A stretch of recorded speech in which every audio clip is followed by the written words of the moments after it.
পার্টির মহাসচিব ছিলেন, আমরা শান্তিপূর্ণভাবে সমাবেশ করেছিলাম। কিন্তু দুর্ভাগ্যজনকের সত্যি এই বর্তমান ফেসিবাদের পুলিশ দ্বারা ষড়যন্ত্র করে আমাদের সেই সমাবেশকে পণ্ড করে দিয়ে তারা সাথেই চলে একটি আগামী নির্বাচন করেছিল। সেই অবৈধ সরকার আজকে ক্ষমতায় আছে। এই বর্তমান ফেসিবাদের শেখ হাসিনাকে বাংলা রাষ্ট্র থেকে আমরা বিদায় করবো। এটাই হোক আজকের আমাদের মহান মেয়েদিবেশের অধিকার। সবাইকে ধন্যবাদ। শহীদ জনের হোক।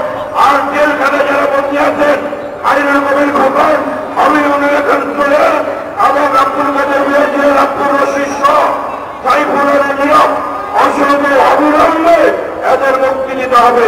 ধন্যবাদ। শহীদ জনের হোক। খালেদা জিন্দাবাদ।